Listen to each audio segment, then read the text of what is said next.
علی بھی اگلا سوال ہے، قرآن حکیم میں سیدنا داؤد علیہ السلام کے حوالے سے جو 99 دمبیوں والا واقعہ ملتا ہے، بعض صوفیاء نے اسی واقعہ کے ساتھ اسرائیلی واقعہ جوڑ کر جنید بغدادی کا عقیدہ صحف بھی ثابت کیا ہے، اس میں کتنی حقیقت ہے اور کتنا جھوٹ؟ یہ جو واقعہ ہے نا جی 99 دمبیوں والا، اس واقعے کے ساتھ بہت بڑا کھلواڑ ہوا ہے جی، صوفیاء نے کیا ہے خصوصاً، اور جو چند سمجھ لیں ان پڑھ جاہل قسم کے مفسرین ہیں انہوں نے بھی یہ حرکت کی ہے کہ انہوں نے داؤد علیہ السلام کے اوپر ایک جھوٹی تہمت لگا دی اسرائیلی روایات کی بنیاد پہ، اور صرف اسرائیلی روایات نہیں ہے، آج بھی آپ کو جو انجیل مقدس ملتی ہے نا انارکلی سوسائٹی لاہور والوں کی، وہ آپ کو پی ڈی ایف بھی اس کا گوگل میں مل جائے گا جی، اس میں آپ کو پتہ انہوں نے تورات، زبور، انجیل اس سب کو اکٹھے فارم میں چھاپ دیا، اس کا نام ہے کتاب مقدس۔ جی، اس میں اولڈ ٹیسٹمنٹ اور نیو ٹیسٹمنٹ دونوں موجود ہیں۔ اس میں جو اولڈ ٹیسٹمنٹ میں آپ اگر پیدائش والے چیپٹر میں حضرت داؤد علیہ السلام کے حوالے سے پڑھنا شروع کریں گے تو آپ کو ملے گا کہ داؤد علیہ السلام کے بارے میں نعوذ باللہ کہ ان کی نظر ایک دفعہ ایک اپنے صحابی کی بیوی پہ جو اپنے چھت پہ نہا رہی تھی، تو اس حالت میں ان کی نظر اس کے اوپر پڑ گئی تو وہ ان کو بڑی پسند آئیں، تو اس کے خامند جو کہ حضرت داؤد علیہ السلام کا صحابی تھا اس کا نام اوریا تھا، یہ اوریا مقبول جان صاحب نے نام اوریا وہی رکھا ہوا ہے، انہوں تو نہیں رکھا ہوگا ان کے ماں باپ نے، اوریا نام سے کوئی چیڑ نہیں ہے، تو وہ اوریا نامی جو تھا ان کا صحابی، اس کو انہوں نے میدان جنگ میں آگے بھیجا اور وہ قتل ہو گیا، اور قتل کروانے کے لیے آگے بھیجا نعوذ باللہ، اور پھر اس کی جو متعلق جو تھی بیوہ اس کے ساتھ شادی کر لی نعوذ باللہ۔ تو وہ اس واقعے کو ریلیٹ کرتے ہیں، یہ 99 دمبیوں والا واقعہ جو سورہ صاد کے اندر آیا کہ جی حضرت داؤد علیہ السلام کو ان کی زندگی کی ایک بہت بڑی غلطی کے اوپر اللہ تعالیٰ نے تنبیہ کی ہے، اور وہ واقعہ یہ تھا۔ اور اس کو پھر کشف المحجوب میں جو صحف اور سکر کا چیپٹر باندھا ہے، اس میں انہوں نے دو ٹرمنالوجیز تصوف کی ڈسکس کی ہیں، ایک صحف کی، صحف کہتے ہیں جان بوجھ کے کوئی کام کر لینا، ایک صحف ہوتا ہے سین کے ساتھ، وہ ہوتا ہے بھول جو سجدہ صحف، ایک سواد والا صحف ہوتا ہے جی، وہ ہوتا ہے ہوش میں کوئی کام کرنا۔ تو کہتے ہیں داؤد علیہ السلام نے یہ ہوش میں کیا تھا کہ انہوں نے نعوذ باللہ اپنی صحابی کی بیوی کے اوپر جو نعوذ باللہ وہ عاشق ہوئے، اور وہ نعوذ باللہ، وہ کہتے ہیں اس کے تحت یہ بات ثابت ہوئی کہ جو صوفیاء ہوش میں بھی خلاف شرع کام کریں نا تو خیر ہے بزرگی ہوتے ہیں۔ تو جنید بغدادی کا جو عقیدہ صاحب ثابت کیا، اور اس کے مقابلے پہ ایک عقیدہ سکر ہے، سکر کہتے ہیں یہ نشے کی حالت میں ہونا، ہوش میں نہ ہونا، اور یہ بازید بستامی کا یہ اسکول آف تھاٹ تھا۔ اس کو ثابت کرنے کے لیے انہوں نے کہا کہ ہمارے نبی علیہ السلام کی بھی تو نظر ایک دفعہ اپنے صحابی زید ابن حارثہ کی بیوی پہ پڑ گئی نعوذ باللہ، وہ ان کو پسند آئیں، اور اس کی وجہ سے اللہ نے اس صحابی کے دل میں اپنی بیوی کی نفرت ڈال دی، انہوں نے طلاق دی اور خود حضور نے شادی کر لی سیدہ زینب سے۔ اب یہ آدھی بات تو درست ہے کہ سیدہ زینب سے شادی کی اور وہ زید ابن حارثہ کی بیوی بھی تھی، باقی جو سٹوری میں رنگ بھرے ہیں وہ انہوں نے من گھڑت جھوٹی روایتوں کا سہارا لیا ہے۔ تو اس کے اوپر تو میں عرصہ دراز سے یعنی بول رہا ہوں، میرا یوٹیوب پہ ایک کلپ بھی ہے، نبی الاسلام کو بدنام کرنے والے واقعات ایسے ہماری کتابوں میں داخل کیے گئے۔ تو سکر بہرحال یہ صاحب اور سکر دو ٹرمز ہیں، آپ کشف المحجوب کے اندر پڑھ سکتے ہیں۔ میں بزرگوں کو کچھ نہیں کہہ رہا ہوں، ان کی کتابوں اور چھاپنے والوں کو کہہ رہا ہوں، بزرگوں کے ساتھ ہمارا لینا دینا کوئی نہیں ہے جی، وہ جانے اور اللہ کا معاملہ جانے۔ جی، ہم تو کہہ رہے ہیں جو اس وقت کتاب موجود ہے جس میں ایسے فاسد نظریات ہیں، ان کتابوں کی پرنٹنگ بند ہونی چاہیے۔ تو وہاں پہ صاحب والا معاملہ اوریا کی بیوی کے ساتھ یہ والا سارا چکر انہوں نے اس سے ثابت کیا، اور پھر قرآن کے ساتھ اس کو ریلیٹ کرتے ہیں یہ لوگ۔ یہ سورہ صاد جو ہے نا جی، پارہ نمبر 22 کے اندر آتی ہے سورہ صاد، اس کے اندر یہ حضرت داؤد علیہ السلام کا یہ والا واقعہ موجود ہے، بالکل پارہ نمبر 22 نہیں ہے، یہ 23 ہے۔ اعوذ باللہ من الشیطان الرجیم، بسم اللہ الرحمن الرحیم۔ یہ آیت نمبر 21 سے آنورڈ ذکر آتا ہے کہ دو لوگ جو ہیں وہ حضرت داؤد علیہ السلام کے گھر میں داخل ہوتے ہیں اپنا مقدمہ لے کے، صحیح، کہ آپ فیصلہ کریں۔ ظاہر ہے داؤد علیہ السلام حکمران بھی تھے، اور ساتھ ظاہر ہے کہ اس وقت جو حکمران ہوتا تھا وہ جسٹس کا کام بھی وہی کرتا تھا۔ اعوذ باللہ من الشیطان الرجیم، وَهَلْ أَتَاكَ نَبَأُ الْخَصْمِ إِذْ تَسَوَّرُوا الْمِحْرَابَ، اور کیا تمہارے تک وہ جھگڑنے والوں کی خبر پہنچی جب وہ محراب کے اندر داخل ہوئے، اب بعض لوگ کہتے ہیں یہ 2 فرشتے تھے جو انسانی شکل میں حضرت داؤد علیہ السلام کی توجہ دلانے کے لیے آئے، بعض کہتے ہیں نہیں، واقعی فزیکلی اس زمانے کے کچھ نیک لوگ تھے جو حضرت داؤد علیہ السلام کی غلطی پر ان کو آگاہ کرنا چاہتے تھے، اور اس کے لیے انہوں نے ایک فرضی ایک کیس بنایا۔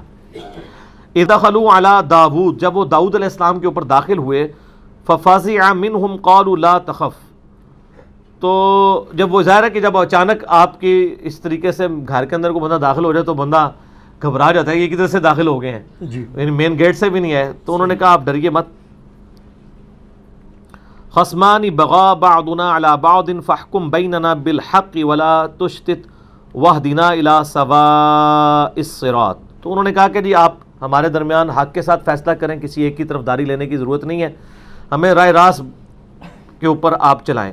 ان هذا اخی، یعنی وہ جو مظلوم تھا وہ دوسرے بندے کی طرف اشارہ کر کے کہنے لگا کہ یہ میرا بھائی ہے، لہو 99 نعجہ، اس کے پاس 99 دھمیاں ہیں، ولی نعجۃ واحدہ، جبکہ میرے پاس ایک ہی دھمبی ہے۔ فقال اکفلنیھا وعزنی فی الخطاب، اور یہ مجھے کہتا ہے وہ جو تیرے پاس ایک دھمبی ہے نا یہ بھی مجھے دے دے، اور اپنے یعنی گفتار کے زور پہ مجھ پہ غلبہ بھی چاہتا ہے، یعنی وہ سینچری کرنے کے چکروں میں ہے، اپنے پاس اس کے 99 دھمیاں موجود ہیں اور میرے پاس تو ہے ہی ایک دھمبی ہے، اور مجھے یہ کہہ رہا ہے کہ وہ ایک دھمبی بھی مجھے دے دو، تو میرے پاس تو ہے ہی ایک ہے، بجائے کہ میرے ساتھ اپنی دھمیاں شیئر کرتا، مجھ سے میری ایک بھی مانگ رہا ہے اپنی سینچری کرنے کے چکر میں۔ اچھا، یہ وہ 99 دھمیوں والا واقعہ ہے۔ جی قال لقد ظلمك بسؤال نعجتك الى نعاجه، تو حضرت داؤد علیہ السلام نے وہی کہا جو ہم نے بھی یعنی یہی کہیں اس کے جواب میں، انہوں نے کہا یہ تو بڑا ظالم آدمی ہے جو تجھ سے اس قسم کی ڈیمانڈ کر رہا ہے کہ وہ تمہاری ایک دمبی کو اپنی 99 دمبیوں میں ملانا چاہتا ہے۔ وَإِنَّ كَثِيرًا مِّنَ الْخُلَطَاءِ لَيَبْغِي بَعْضُهُمْ عَلَى بَعْضٍ، اور پھر ساتھ داؤد علیہ السلام نے کہا کہ اکثر لوگوں کا حال یہی ہے کہ وہ اپنے جو ساتھی جو ان کی مجلس کے لوگ ہوتے ہیں ان کے ساتھ زیادتی کر جاتے ہیں، بعض کے ساتھ۔ الا الذین آمنوا، ہاں جو ایمان لائے، وعملوا الصالحات، اور جو نیک عمل کرنے والے ہیں۔ وقلیل ما ہم، یعنی وہ جو نیک وکار لوگ ہیں نا وہ بچ جائیں تو زیادہ بات ہے، عموماً یہی دیکھا گیا کہ لوگ اپنے جو ساتھیوں کے ساتھ اس قسم کی زیادتی کرتے ہیں۔ وظن داود، اس وقت پھر داؤد کا گمان اس طرف گیا، انما فتناہ فاستغفر ربہ وخر راکعا واناب، داؤد علیہ السلام کو فوراً کھٹک گئی کہ یہ اس واقعے میں اللہ نے مجھے آزمایا تھا، تو فوراً انہوں نے استغفار کی اللہ کی طرف، اور وہ فوراً حالت رکوع میں اللہ کی طرف جھکے۔ یہ آیت سجدہ بھی ہے، تو وہ رکوع کیا ٹو باؤ ڈاؤن کرنے سے بھی سجدہ ہو جاتا ہے۔ اللہ اکبر، سبحان ربی۔ تو ماتھا رکھنا اعلیٰ ترین درجہ ہے۔ مسئلہ نمبر 115 میرا اس کے اوپر مسئلہ نمبر 119 ریکارڈڈ موجود ہے آیات سجدہ کے اوپر، اس میں بھی میں نے اس قرآن حکیم کے جو 15 سجدے ہیں، 14 نہیں ہے سر 15 ہیں، جیسے قبر میں 3 نہیں 4 سوال ہیں، قرآن میں بھی 14 نہیں 15 سجدے ہیں، تو اس میں نے بتایا تھا۔ اب وہ کہتے ہیں دیکھیں اس سے پتہ چلا کہ داؤد علیہ السلام کو اللہ تعالیٰ سے تنبیہ کی اور ان کی غلطی کا ان کو احساس ہوا، ان کو یہ پتہ چلا کہ اس سے مجھے آزمایا جا رہا ہے، تو اس میں پھر وہ سٹوری میں رنگ اس طرح بھرتے ہیں، اور یہ رنگ بھرا یہودیوں نے، اور ایک سٹوری انہوں نے ڈیوائس کی جو تورات کے اندر آج بھی موجود ہے ڈال دی۔ وہ کہتے ہیں اصل میں حضرت داؤد علیہ السلام کی 99 بیویاں تھیں اور ان کے صحابی کی بیوی ایک تھی، وہ اس ایک بیوی کو اپنے ساتھ رکھنا چاہتے تھے اور اس صحابی کو آگے مروا دیا، اس کی بیوی سے شادی کر لی، اور اس کے بعد اللہ تعالیٰ نے ان کو احساس دلایا کہ تم نے تو یہ بہت غلطی کی ہے، تو وہ اس سٹوری میں رنگ بھرتے ہیں، حالانکہ قرآن پاک نے اس کو بریف نہیں کیا۔ اب محدثین کے اور مفسرین کے 2 گروہ سامنے آئے، ایک تو وہ اسی طرح کی سٹوری کو صحیح ماننا شروع ہو گئے، دوسروں نے دوسری سٹوری کو کہا یہ تو انبیاء کی یعنی عصمت کے اوپر حملہ ہے، اس طرح کے واقعات، انہوں نے کہا یہ ہے ہی کچھ نہیں ہے، یہ اللہ کو پتہ ہے کہ کیا واقعہ ہوا تھا۔ اب اس سے بھی جان نہیں چھوٹتی ہے، اس میں داد دوں گا مولانا مودودی رحمہ اللہ تعالیٰ کو، جنہوں نے بڑی محنت کر کے تورات سے وہ آیات ڈھونڈی اور پھر پرانے مفسرین میں سے صحابہ اکرام کے جو اقوال نقل ہوئے ہیں ان کو ڈھونڈ کے ایک آپٹیمل سلوشن دیا ہے۔ میرے علم کے حد تک میں نے جتنی تفاسیر پڑھی ہیں، ابن کثیر کو بھی یہ مسئلہ سمجھ نہیں آیا، وہ بھی کہنے لگے جی بس یہ واقعات ہیں، اللہ کو پتہ ہے کیا واقعہ ہوا تھا۔ وہ اللہ کو پتا ہے تو عام آدمی کو کیسے پتا چلے گا یہ واقعہ کیا ہے؟ یہ تو عوام کے لیے یہ بیان ہوا ہے نا. جی. تو مودودی صاحب نے جرأت کی, انہوں نے کہا بھی جو سب سے پہلی تفسیر ابن جریر لکھی گئی ہے امام طبری کی رحمہ اللہ, انہوں نے ابن عباس کا قول نقل کیا ہے کہ یہ ایسا ہوا نہیں تھا, نہ اس طرح کا واقعہ تھا. واقعہ کچھ یوں تھا کہ اس زمانے کے اندر یہ مستعمل تھا کہ اگر کسی شخص کو کسی بیوی کی خوبی پتہ چلتی تھی, کسی کی بیوی کی, تو وہ اس کے سامنے آفر کرتا تھا کہ تمہاری بیوی میں یہ کوالٹیز ہیں, میں چاہتا ہوں اس سے شادی کروں, تو تم اپنے بھائی کے ساتھ اس نے سلوک کرو, تو اگر تم اسے چھوڑ دو تو میں اسے شادی کرنا چاہتا ہوں. یہ آفیشلی کیا جاتا تھا. جس طرح عرب کے معاشرے میں آج بھی آپ کسی سے جا کے اس کی بیٹی کا رشتہ مانگ سکتے ہیں, پاکستان میں مانگ سکتے ہیں, تو ہمارے کلچر میں تو برا ہے. عرب کے کلچر میں یہ کوئی معیوب چیز نہیں ہے, نہ اسلام کے کلچر میں یہ کوئی معیوب چیز ہے. اچھا, نبی علیہ السلام کو شادی کا پیغام جو ہے وہ حضرت خدیجہ نے بھجوایا تھا نا. جی. کیا آج کوئی عورت کسی مرد کو پیغام بھجوا سکتی ہے میں آپ سے شادی کرنا چاہتی ہوں؟ نہیں. تو پھر ہم کون سے مسلمان ہیں؟ ہم کلچرل مسلمان ہیں, ہم ہندوانہ کلچر کے مسلمان ہیں. اس طرح اس کلچر میں بھی یہ چیز تھی, یعنی اسلام کے کلچر سے کی میں بات نہیں کر رہا ہوں, بنی اسرائیل میں کہ کوئی کسی کو کہہ سکتا تھا. دیکھیں ایک فارم تو اس کی ہمارے ہاں بھی تو آئی ہے نا. جب مہاجرین ہجرت کر کے گئے ہیں مدینہ شریف سب کچھ چھوڑ چھاڑ کے, تو کئی انصار نے نہیں کہا, کسی کی 2 بیویاں تھیں, انہوں نے کہا ان دونوں میں سے ایک پسند کر لو, میں تمہارے لیے چھوڑ دیتا ہوں. سبحان اللہ, بے شک ایسا بڑی بات ہے. یہاں پہ کوئی اپنی بیوی چھوڑتا ہے کیا؟ کوئی یعنی اپنی بچی کا بھی رشتہ دینے کے لیے کسی نیک مرد کو تیار ہوتا ہے؟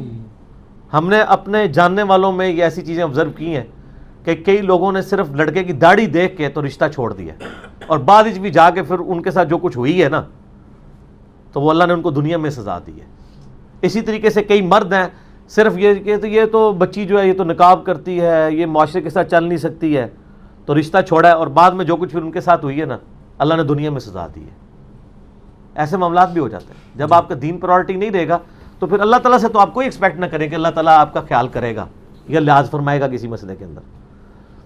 تو واقعہ یہ تھا جو ابن عباس سے اس طرح کا قول پھر مودودی صاحب نے پورا اس کو, یعنی تفہیم القرآن میں آپ سورہ 7 کی آیت نمبر 22 سے آن ورڈ اس کی تفسیر پڑھیں تو انہوں نے پورا بتایا کہ یہ صرف حضرت داؤد علیہ السلام نے ارادہ کیا تھا, اور اس کا اظہار انہوں نے اس صحابی کی ساتھ کیا.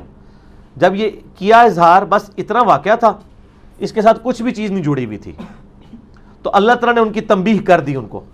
اور یہ 99 ایک کثرت کے طور پہ, یہ نہیں کہ حضرت داؤد کی 99 بیویاں تھیں, کثرت کے طور پہ یہ بات ہوئی ہے. تو اس وقت ہوتی بھی تو کوئی ایسا مسئلہ بھی نہیں تھا, اس شریعت کے اندر یہ والی لمیٹیشن نہیں تھی جو ہماری شریعت میں 4 والی ہے. جی. تو سپوز اگر 99 تھی بھی تو اللہ تعالیٰ نے اس کی طرف یعنی ایک توجہ دلائی کہ آپ یعنی آپ کے منصب کے شان شان نہیں ہے چیز. بعض اوقات چیزیں جائز ہوتی ہیں لیکن شان شان نہیں ہوتی. جیسے سنن نسائی کے اندر ایک حدیث موجود ہے کہ عبداللہ بن سعد ابی سرا یہ ان 4 بندوں میں سے تھا جن کے بارے میں نبی علیہ السلام نے فرمایا تھا یہ غلاف کعبہ میں بھی چھپے ہونا, ان کو قتل کر دینا. تو ان میں ایک اکرمہ بن ابی جہل بھی تھے جو بھاگ کے چلے گئے, اور وہ راستے میں سمندری طوفان آ گیا, تو ادھر سب اللہ کو پکارنا شروع ہو گئے. انہوں نے کہا اللہ کیا بتوں کو کیوں نہیں پکارتے؟ انہوں نے کہا ادھر بت نہیں کام آتے, اللہ ہی کام آتا ہے. تو انہوں نے کہا یا اللہ مجھے بچا لے تو میں نبی کے ہاتھوں میں ہاتھ دے کے اسلام قبول کروں گا. وہ بچ گئے تو آ کے چوری چھپے آ گئے, حضور علیہ السلام سے امان مانگی, آپ نے معاف کر دیا. حالانکہ فتویٰ نکلا ہوا تھا. باپ دیکھ لیں امت کا فرعون ہے ابو جہل, اور بیٹا جو ہے اکرمہ بن ابی جہل صحابی ہے رضی اللہ تعالیٰ عنہ, اور یہ جنگ یرموک میں رومن امپائر کے خلاف لڑتے ہوئے شہید بھی ہوئے ہیں. تو انہی میں ایک عبداللہ بن سعد ابی سرا تھا, وہ حضرت عثمان کا رشتہ دار تھا. تو حضرت عثمان غنی رضی اللہ تعالیٰ عنہ نے رشتہ داری کی وجہ سے اسے چھپا لیا اور اچانک لا کے حضور کے سامنے پیش کر دیا. آپ علیہ السلام نے رخ انور پھیر لیا, پھر دوسری طرف سے کہ حضور اس کی توبہ قبول کر لیں. اب وہ کاتب وحی تھا اور مرتد ہوا تھا. بخاری مسلم میں آتا ہے نا, کاتب وحی مرتد ہو گیا تو اس کو دفناتے تھے تو زمین باہر پھینک دیتی تھی. یہ بہت بڑا جرم تھا, تو نبی علیہ السلام اس کو معاف نہیں کرنا چاہتے تھے. دوسری طرف سے آپ نے رخ انور پھیر لیا, تیسری دفعہ چوتھی دفعہ آپ نے کہا چلو ٹھیک ہے اس کا اسلام قبول ہے. اب یہ لانا بات ہے, یہی بندہ پھر حضرت عثمان کی شہادت کا سبب بھی بعد میں بن گیا. تو آج کی ڈیٹ میں صحابی ہیں, صحابی ہونے کی وجہ سے ہم ان کا احترام کرتے ہیں. عبداللہ بن سعد ابی سرا جب وہ چلے گئے تو نبی علیہ السلام نے فرمایا یار تم میں کوئی ایک شریف آدمی بھی ایسا نہیں تھا, تم دیکھ رہے ہو کہ میں رخ انور اپنا پھیر رہا ہوں تو تم اٹھ کے اسے قتل کر دیتے, جب میں نے تمہیں کہا غلاف کعبہ میں بھی قتل کر دو تو تم میرے سامنے جب وہ آیا تم نے اس کو قتل کیوں نہیں کیا, جب تم دیکھ بھی رہے ہو کہ میں اس کی توبہ بھی ایکسیپٹ نہیں کر رہا ہوں. تو صحابہ نے کہا یا رسول اللہ آپ ایک دفعہ آنکھ سے اشارہ کر دیتے نا ایسے کر کے تو دیکھتے ہم کیا کرتے. تو آپ نے فرمایا نبی کے لیے یہ شایع نہیں ہے کہ وہ آنکھ سے اشارہ کرے, سبحان. نبی کا اخلاق اعلیٰ ترین ہوتا ہے. ویسے آنکھ سے اشارہ کرنا کوئی بری چیز نہیں ہے لیکن نبی کے شان شان نہیں ہے. اسی طرح یہاں بھی نبی کے شان شان نہیں ہے کہ وہ کسی صحابی سے کہے کہ تمہاری بیوی کی خوبیاں مجھے پتہ چلی ہیں تو میں اس سے شادی کرنا چاہتا ہوں, تم اسے اللہ کے لیے چھوڑ دو. عام بندے کے لیے کوئی مسئلہ نہیں ہے لیکن جن کے رتبے اعلیٰ ہوتے ہیں ان کے تو مسئلہ ہوتا ہے. جی تو وہ اتنا تھا بس, اللہ نے جب ان کی توجہ دلائی معاملہ ختم ہو گیا. اب بائی چانس ایسا ہوا کہ وہ جو عورت تھی نا اس کا خاوند بائی چانس کسی جنگ میں مارا گیا, بعد میں یعنی جب وہ مارا گیا تو حضرت داؤد علیہ السلام نے اس سے نکاح کے لیے اپنی آفر کی اور وہ نکاح ہو گیا. اینڈ رزلٹ وہی نکلا. تو بیچ کی سٹوری پھر انہوں نے کہا اچھا دیکھیں نہیں ہوا ایسی نا, ایسی پہلے ہی کہندے سا. ٹھیک ہے, جس طرح ہوا تھا میں پچھلے دنوں جواد نقوی صاحب کے وہ مدرسے میں وزٹ کیا تو میں نے ہاتھ چھوڑ کے نماز پڑھی تو کہنا اسی تو پہلے ہی کہندے سا بھئی تواڈے پہلے کہنے تو بھی پہلے, میں اہل حدیث دی مسجد بھی ہاتھ چھوڑ کے نماز پڑھتا تھا, میں تو دونوں چیزوں کو جائز سمجھتا ہوں. تو میں تو پہلے بھی پڑھتا ہوں اب بھی پڑھتا ہوں بعد میں پڑھوں گا, دونوں طریقوں سے. ٹھیک ہے, تو وہ رنگ پھر سٹوری میں انہوں نے بھرنے شروع کر دیے. اصل میں یہ واقعہ تھا 99 دمیوں والا اور ایک بڑا کریٹیکل واقعہ ہے. میرے علم کی حد تک تفہیم القرآن کے علاوہ آپ کو کوئی تفسیر نہیں ملے گی جس میں آپٹیمل سولوشن اس حوالے سے بتایا جائے کہ چیزیں کیا تھیں اور قرآن پاک نے کس واقعے کی طرف اشارہ کیا. باقی اس لیول کی چیز ہوتی تو بہت بڑے لیول کے اوپر قرآن و حدیث کے اندر وہ واقعہ نقل ہوتا.